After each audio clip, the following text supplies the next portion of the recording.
Ladies and gentlemen, welcome back to Kings of the Storm 2. We actually have our next semifinal match here between Team Snowflake. Yeah, it's and Team Glorious. Snowflake and Glorious. Yeah. It's a big one. Yeah, I mean, again, two massive teams. I mean, honestly, between Glorious, Snowflake, Symbio, and GGBB, I mean, they showed up. Yeah, They were out really of nowhere. showed Like, off. they showed up and they came to play, so I'm happy about that.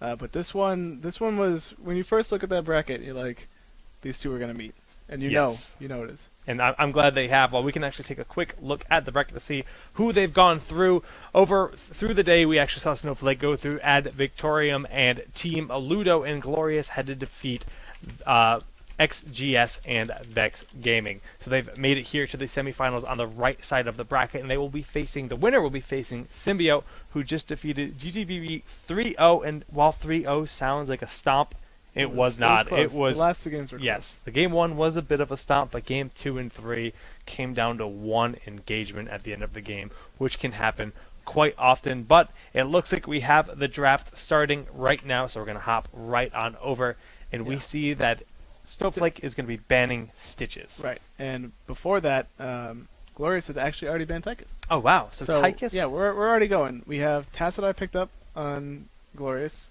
and again, just to recap all this, we have Tychus banned out from Glorious, and then Glorious obviously has first pick.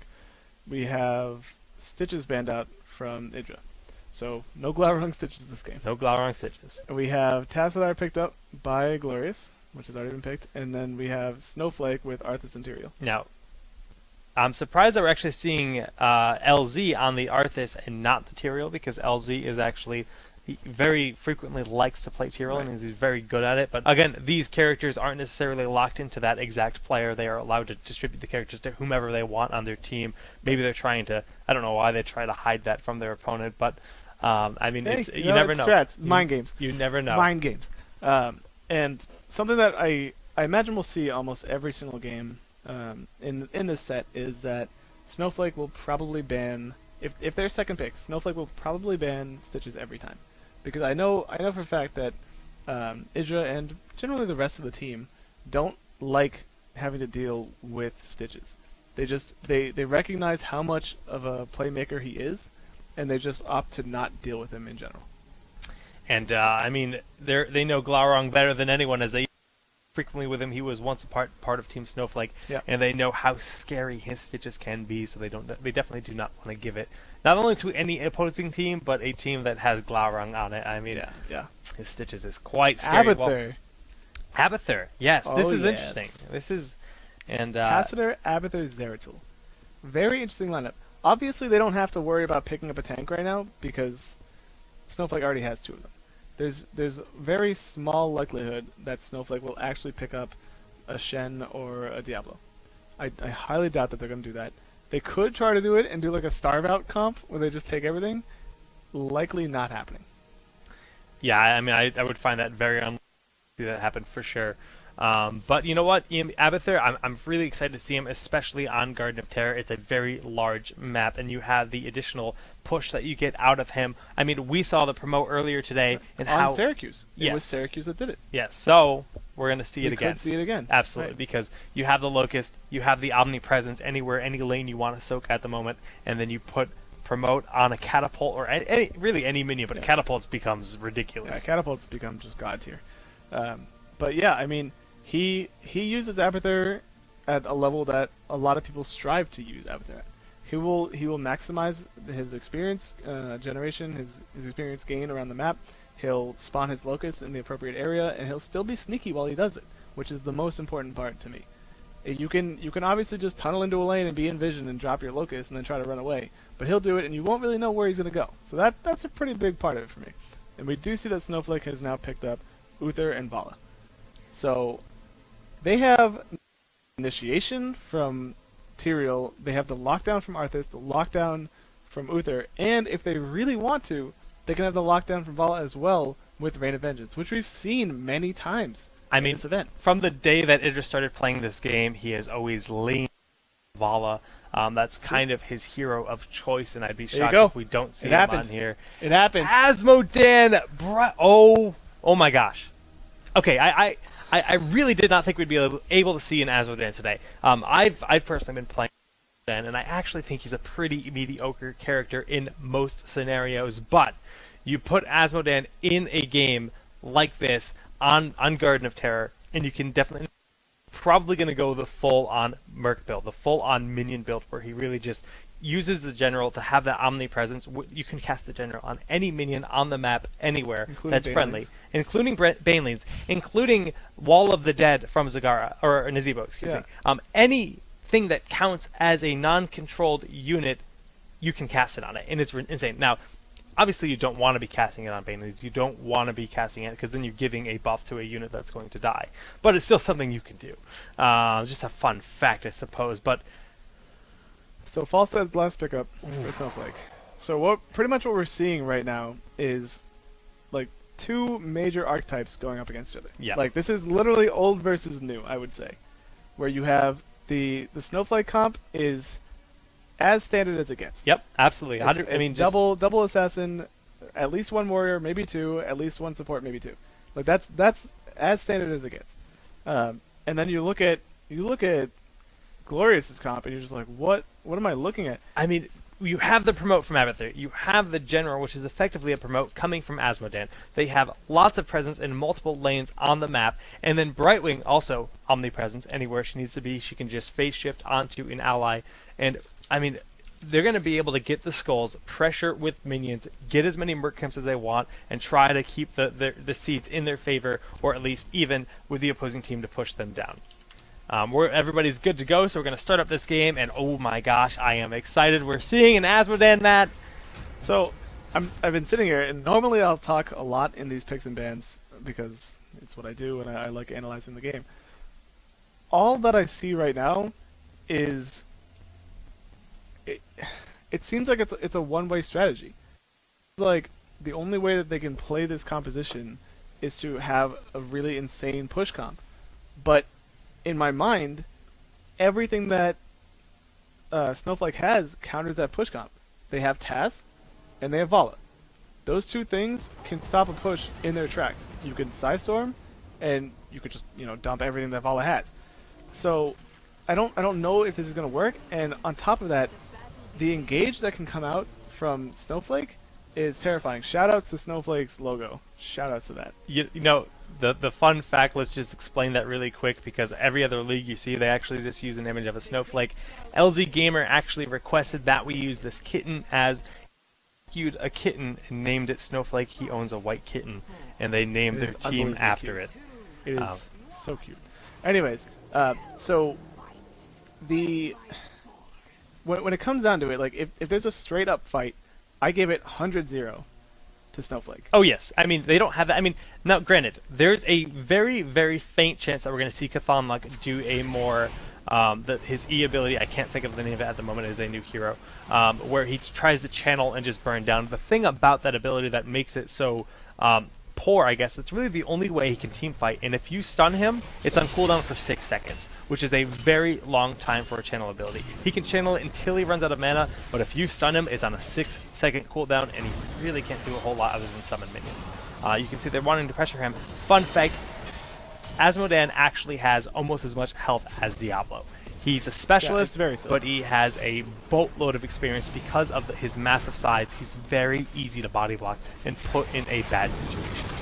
Okay, so I'm gonna revisit what I was saying earlier. Glorious has two bribes on their team. So not only are they going push comp, but they also have double bribe. Brightwing has bribe, and Asmodan has bribe, which theoretically allows them to just say, okay, you know what? We're going to move up to Knights, snap those up real quick, and then pressure the rest of the lane. Which is great. If they can do it, great. But it's really interesting to me to see the complete flip. Glorious is known for being that roam-heavy team. They're known for being that team that just like ruins everything. They are hyper-aggressive. Very true. That's they run around, they have gank squads constantly, and this is entirely different. It seems to be map-dependent, so I'm very interested to see what they're going to do, and if we're going to be seeing a lot of Void Prison play to just outright disengage fights. But what we're seeing happen already is Snowflake sees the double bribe pick, and they're making sure that they grab their giants here in the back lane. Now, Glaurung, being yes, sneaky. he is very sneaky with the Zero Tool going into their jungle, but really just Snowflake realized, look, they got double bribe. We don't want them to take our Giants because that's something we have to reactively defend on. They can strategically take Giants pretty well. We can actually hear the bribe ticks are starting to come up on the heroes, and they're going to want to utilize them whenever possible. But honestly, by showing double bribe at the start of the game, they confirm what their strategy is. I think by picking what they picked, they confirm what the strategy is. There's Almost- no fight. There's no that's- team fight. I here. suppose it's true, but they could have. It's with Azmodan being a new hero, they might have figured out something very unique and Possible. strange possible. with Check this out. There's 3 promotes on it. Glorious. Wow. There are 3 promotes on Glorious, 2 bribes. This is a hard push comp, and there's 3 promotes top lane. So one of the things a lot of people have been saying recently is that Tassar is so good because he can take promote, he can shield minions, and he can clear waves unbelievably fast. There's 4 promoted minions up top. Look at how hard it is for Faye to kill them. They have It's- so much health, they just don't care.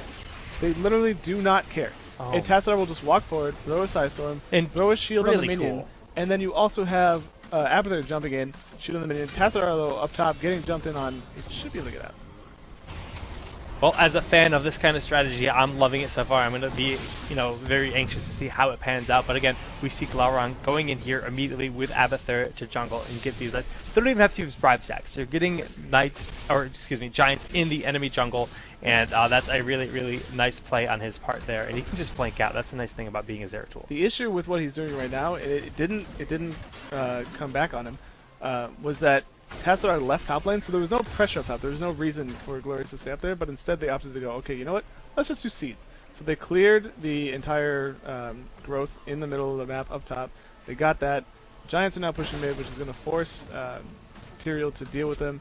And we're looking at the map, or we're looking at the experience right now. They're pretty much dead even.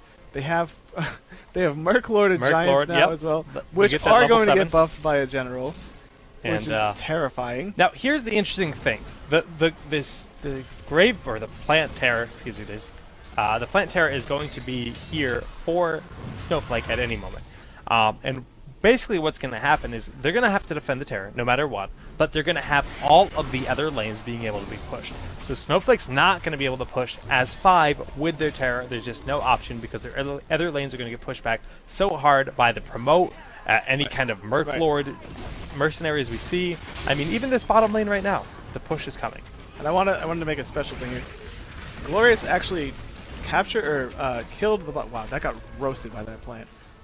Glorious actually killed the bottom giants, but didn't cap it and waited for Azmodan to go down there to step on the pad so that they would get the Mercury buff as well.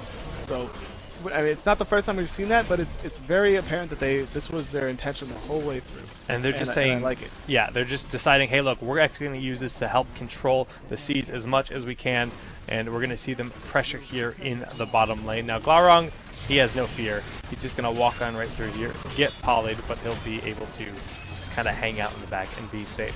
But we're seeing the split push happen, which is no big surprise. I mean, all these big promoted minions are going to pressure this fort, while the Plant Terror will surely get the bottom fort in favor of Snowflake. The issue with this is that while Glorious will be able to take this fort on bottom, or the fort on top, it doesn't matter. If Snowflake decided to move forward and break the wall, there's nothing they really could have done about it. But we do have level 10 on both sides. We have Strafe actually coming out from Idra instead of Rain of Vengeance. We have Judgment, Divine Storm, Shock and Awe, pretty much standard stuff all around. There is a oh my god, I can't remember Bravery Gold. Emerald Wind. Yes, Holly, you saddened me. That's there it goes. Emerald Wind coming down from the Bright Wing to be a hard disengage. Shock and Awe doing absolute massive damage to Glorious Gaming, and the storm goes down preemptively as it's going to wear off. Now Syracuse will not be able to live here, but that's just an Abathur. Not a big deal here for Glorious. They defended the Plant Terror relatively well. Yeah, I mean, the Plant Terror was going down, but is that it? That is a Syndragosa going in. They want to pressure this fort. They know it's going to lock down all of the buildings for a decent amount of time, and they're saying, hey, look, we can actually take this down. We're going to burn it down, and they're definitely going to get it here. Now, Glaurung is going to want to try to... Nope, he's backing off. He's backing off, so... an interesting idea there, where they're like, okay, you know what, you're pushing us? Fine. I love the pick on Syndragosa. We'll throw Syndragosa back, pick. and we'll be able to just easily take whatever fort we decide to go for. It's so incredibly smart, just well played. Now, the offensive mule there to kind of tank potentially. Oh, No, it's use for it for vision. You're right. So You're that right. he can tunnel in. Yes, for the vision there, so we can tunnel. And we're seeing the defense here by Faye, but these towers are completely out of ammo. I mean, that lane gets pressured so easily from Abathur and promoted minions, and we're seeing Abathur float down to the bottom lane. But we're gonna see some Merc camps probably picked up here. I don't think we're gonna see any. Like again, it's so hard for Glorious to do anything in terms of initiating this, because they just don't have the team fight. I don't think they honestly care. Yeah. I honestly think that they aren't looking for team fights. They're looking just to push, and they're trying to get to that point in the game where it doesn't matter. Yeah, we're going to see a small poke here in the bottom, but one Merc camp getting with Merc Lords for Symbiote, but Glorious is just going to delete these golems before they even get to the wall. Yeah. So I think with the end game plan, oh boy, they actually going to go ahead and try to ride that out. Will actually get polyed and won't be able to make it out. Unfortunate. I mean, he had no way of knowing that they were there. He tried to go for the offensive bribe, but all of the members of Symbiote were there ready to initiate. And very, very nice bait and just deletion of the game there, with the Syndragosa once again having amazing value, locking down their team and forcing them to disengage. And we actually see the Archon here. He's going to do what he can. This is the Abathur. May as well use the heroic while he has it. But everything's going in favor of Snowflake right now. Yeah. I mean, it's only a one-level lead, but we can even see like they're up in forts against a push team. Like that's how you know there's something's going poorly for the push strategy. Yeah, I mean, the issue with this is that it takes a while for it to actually, force the enemy team to go back and deal with something. But what just happened there was something that was really key, and a lot of people will. When you talk pure theory about MOBAs and games like this in general, if you stack CCs, it's considered bad a lot of the time. But in that case right there, it was perfectly fine. Because they blew the Divine Storm and they blew the Judgment on Glaurung, but that stops the Void Prison from happening, gets them a kill, and allows them to just pressure whatever they want afterwards. So yes, they used a lot of CC on a single target, but it doesn't matter because that target is so important that they could do that. So very, very nice call there, and we do have Look at this. Yeah, Terror v Terror. Dominating the seeds. They've only been able to collect 47 seeds the whole game because they cannot engage Snowflake, and Snowflake's just saying, look, if your strategy is to grab as many mercenaries and grab as many seeds as you can and just keep us outpushed, we're just going to do that. We're going to put our folks not on laning, but controlling all of the map objectives. And it's working out flawlessly. The reactionary choice of Syndragosa, just so many counterplays they're making that's just completely annihilating this strategy. Yeah, now we see ZP and Glaurung actually getting kind of forced away from this tower. They're actually behind enemy lines, but they don't care. They have the Guardian Terror. Right. It's going to lock everything down. They won't take any damage from this. They'll be able to pick up a fort for free and then move around. And now, like I said before, in order for this strat to work, pretty much Abathur has to be able to get his Locust down on that top lane where they've already pushed through. If he's not able to do that, it's not going to do almost anything. This strat won't do anything because they have no reason to go back. There's no pushing threat. There's no immediate threat to their game. So they can just kind of do whatever they want right now, and that's what we're seeing. I mean, Symbiote's doing a good job by keeping the lanes pushed, and that's exactly what the strategy will do. But they really need to try to get some kind of good Emerald win that will push someone out of position and maybe get them a kill. Yes. Yeah, I mean, Snowflake they've reacted to this entire game pretty much flawlessly. Like what you said, exactly. I would repeat it, but I don't need to because you said it. And the entire time, FaZe has been like, okay, I'm gonna find where you're throwing your promotes. I'm just gonna fly there, and I'm gonna ruin it. And that's exactly what they need. If they didn't have that, chances are it would be a little bit. It wouldn't be as good as it is right now, but they would still probably be able to handle it. And we're starting to see Glorious not necessarily lose a grip on what they're trying to do for a strat, but we're starting to see Snowflake deny them options, and that's huge when you're dealing with something like this. One thing I want to point out is, like, again, this could just be me not seeing them on the screen because I'm not necessarily looking for them, but I haven't noticed a lot of generals. Making sure that you utilize your general every 30 seconds as Asmodean is a huge part of the strategy. I'm sure they're there, but I haven't seen any huge general pushes happening. I mean, sometimes you can just see these massive, there it is, you can see massive creep waves building, and we haven't seen a lot of that, like you said, largely due to the fact that Falstad is on it, constantly deleting it. He's just going right on up, saying, oh, look, hey, you're going to pressure that lane. I'm going to defend it. Once you see so much more blue on the map, well, you can't see it right now because the plant terror is in fact up, but they're actually controlling the mercenary camps so well. 2-level advantage, and they're going to try to pressure down this keep, giving them catapults, which would make almost just completely negate promote in the middle lane here. And I mean, we see again, we have 2 stone skins on Snowflake. Idra actually getting dropped a little low, but we'll be able to survive with pretty much just 1 User heal. And we see 2 stone skins on Snowflake, so if they want to fight, they can. They don't have to be afraid of engaging, because the enemy team doesn't even have enough damage to really break through that anyway. I mean, Snowflake's pushing here, and they are actually capitalizing on the bottom lane. We can definitely see that the minions there are being incredibly efficient, plowing through. But it's not going to last, because Fly is going to be ready. He didn't use Fly specifically to come to this, so that he knew that he would be needing it after this initiation happens. He's sticking with his team, but as soon as it's all over, he's going to fly and clean up the lanes. And we're actually seeing the entire team actually just shift down to say, hey, we see this big lane happening. Let's go clean it up. Yep.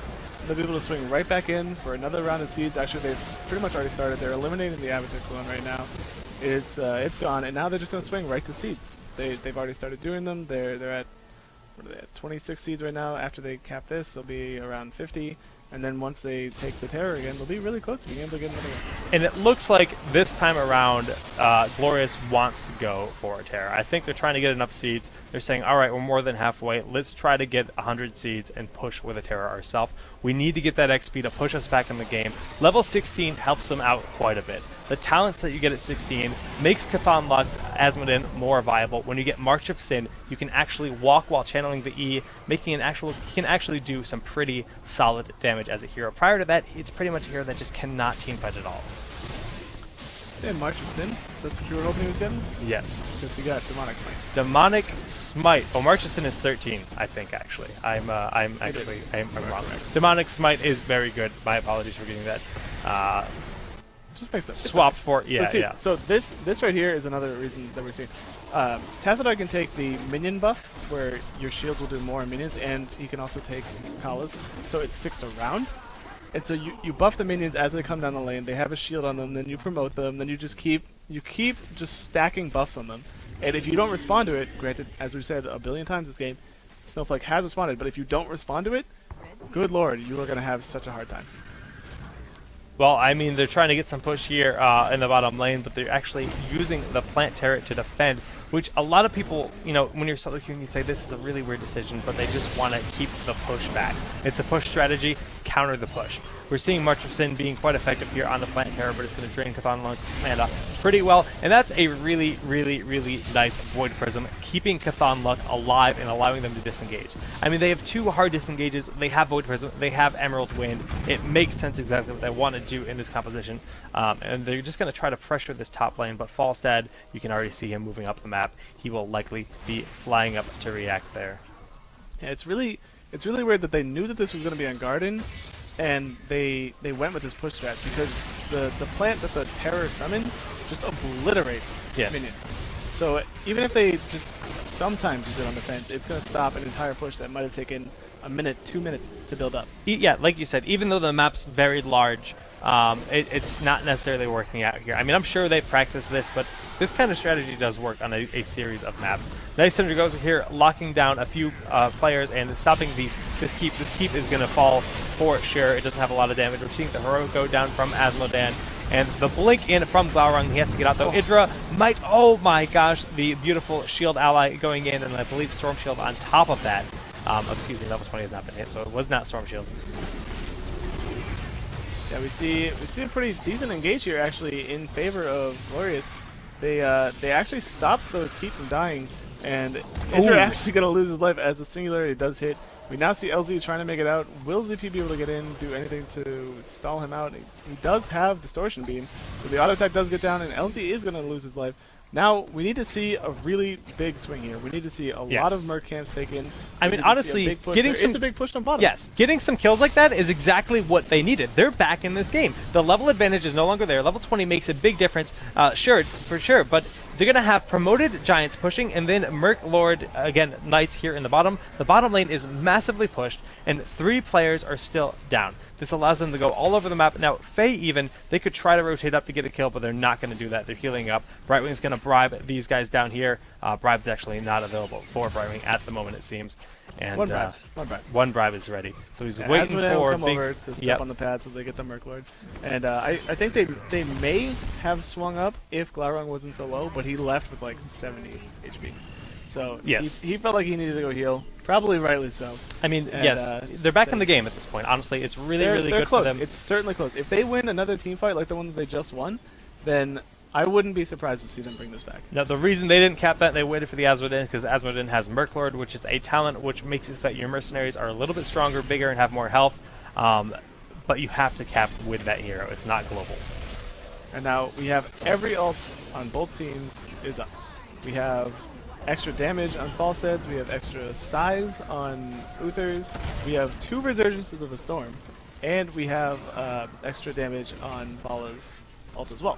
So if there is a team fight, and if Snowflake is the one that initiates, and if they get the initial burst, I don't see anyone living out of it. I don't see a single person managing to walk away, maybe except for Glaurung, but he has to not be stunned, he has to just get attacked. So Well, Glorious has to be like on their tippy toes right now. They have to be. if they throw so a team, on point. if they throw a few lives away, they can lose so quickly because of the amount of push that's going to be coming in every lane. Again, we're seeing Falstead fly into the top lane. Syracuse has to get out of here, but no, Falstead gets the kill. But this creep wave could actually do a lot of damage, but he dashes out. Now that kill is actually a big deal. They don't have nearly as much split push that they could be utilizing in this situation with the Garden Terror. The Garden Terror is about to expire. They have 16 seconds left here on the Garden Terror, and Asmodee is going to be grabbing it now. That's easily no, he's okay. Oh, Yes, he has to grab it. He's the only hero that makes sense for the grab in this situation, or by far the best, especially So where if Abathur is does down. he go? You know, honestly, the top lane's pushed. You have the wall down. You have it at half health almost. I mean, you have to push with it, especially with Merklord Knights. They're going to do a sizable amount of damage. They're reacting with their own damage. Plant Terror. Yes, you're right. The Plant Terror is actually opting to just throw down the W. Wow, you're Yeah, right. How much it obliterates any kind of minion. It's really just that's what's changing the game. Is Yeah, the it defensive saved them a Plant couple Terror. of times. Yeah, it has it's, saved them a couple of times. but Quite strong. yeah, it's quite strong. But they have their Plant Terror for the first time, so they can actually defend evenly. But it's a little bit more offensive to be it's a little bit more effective to be the offensive Plant Terror because you get the damage down on their keep. And the Citragosa is going to be wiping out all the potential coming out of the keep here, and the initiation is going to happen now. We have Glorious going in here against. We're actually seeing a pretty just soft disengage. Everybody's just kind of like not engaging too hard, honestly. Chthon Lux, Plant Terror does fall, and he's going to be backing up. Yeah, Syracuse gonna drop very low. He is the Abathur clone, so it's not too big of a deal. Glaurung actually tries to throw Void Prison and misses it. He tried to get a really good one and missed it by a couple of pickles. Pickles? A couple of pickles. Shout out to all the guys named Pickles in this community. But yeah, I mean, if he hit that, it would have been great. If we do see the full engage here, and this could be the end of the game, it looks like it probably will be. I mean, you know what?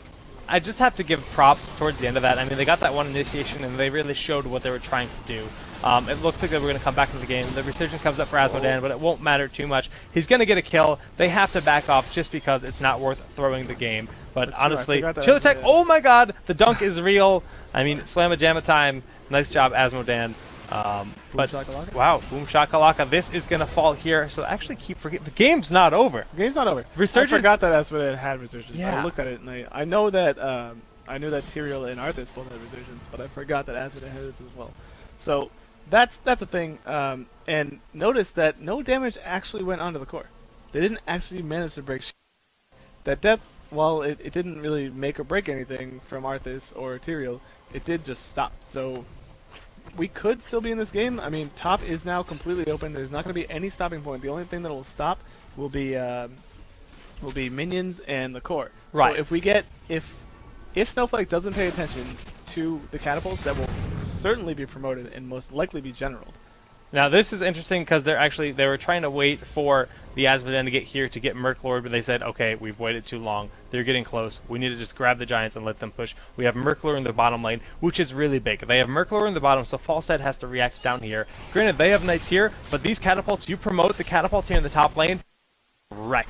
these Yeah, giants it just so ruins everything. very Just quickly. absolutely Now, ruins yes, Falstead is deciding, yes, the Merc Lord giants are going to take this wall down too quickly. We have to react there.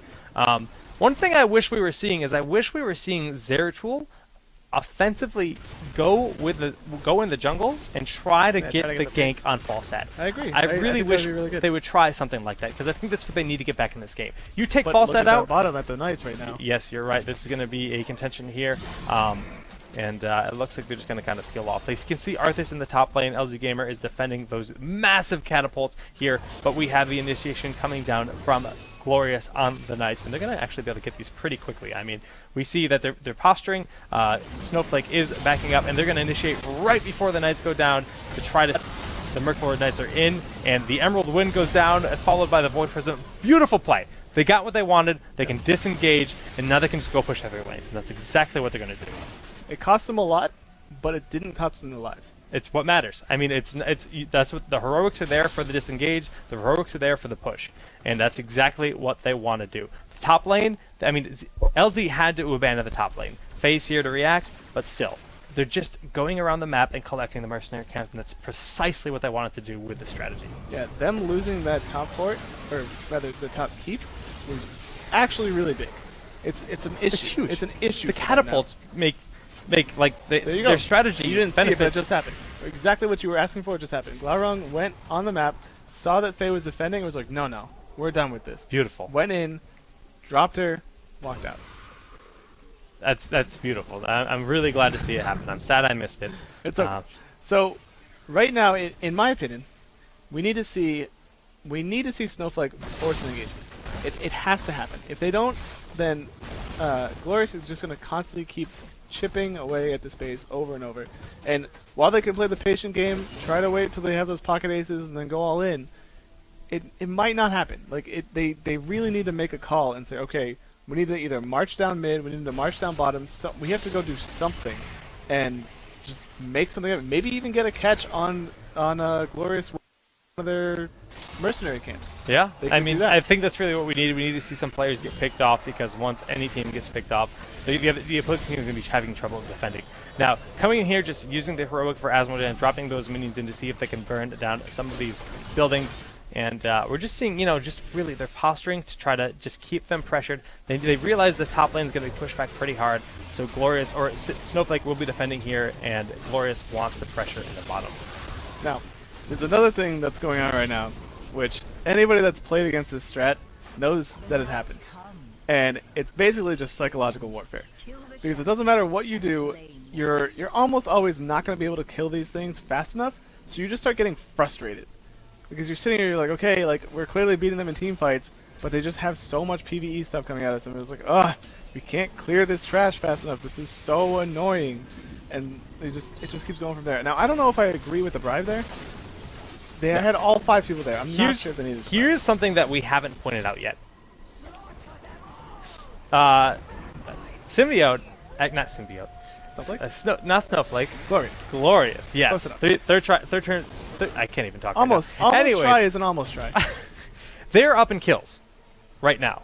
Glorious is actually up in kills because of the double disengage that they have. I mean, it's working out for them. Their plan is just outlast, outlive, and Chillatek is actually in a bad spot here. Glaurung has the blink ready in just a few seconds, I'm sure. Nope, decides there's probably some members there of Snowflake ready to defend.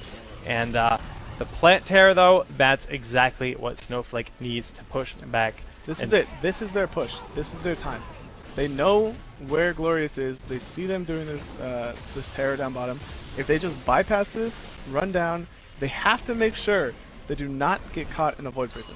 If they get caught in a Void Prison, it's not going to be the end of the game, but it's going to make everything a hell of a lot harder. And they know that their core is about to get pounded.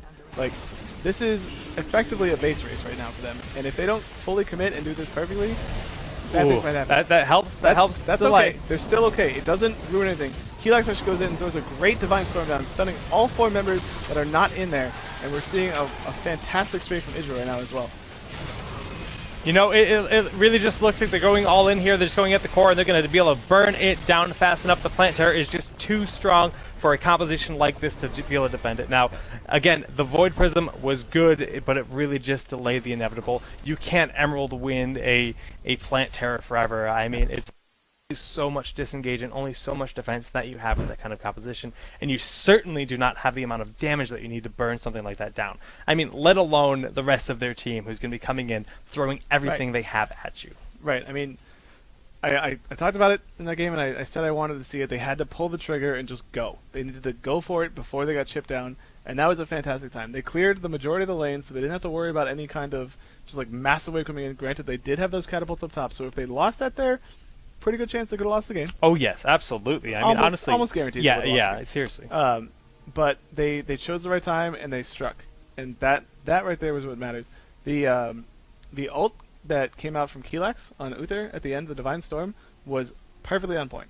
Abathur's clone had wrapped around a flank, and the entirety of Glorious was standing above the core. And he just ran in. He sprinted in, went straight in, pressed the R button. Everyone got stunned. The Void Prison did absolutely nothing. They couldn't set up anything afterwards, and then they were able to freely go in. We saw Idra swing down underneath the core with his strafe so that he could do as much damage as he wanted to without having to worry about any kind of counterplay. It was really well done, really well executed at the end, and I mean, that was a good game. 26-minute game. I mean, Garden of Terror tends to be a little bit longer than other maps, but I mean, honestly, it was a well-played game by both teams. We can see the stats here. 120,000 XP on the side for Snowflake, and just look at the stats on the mechanics here. 190 for LZ, 126, 236 seeds. They really just capitalized on the map objective of the Plant Terror, and they just utilized that to just push their way to victory. GG's to both teams. We're actually going to get ready for the next match, so guys, we'll be right back in just a few quick moments with game number 2 between Glorious Gaming and Snowflake. yeah.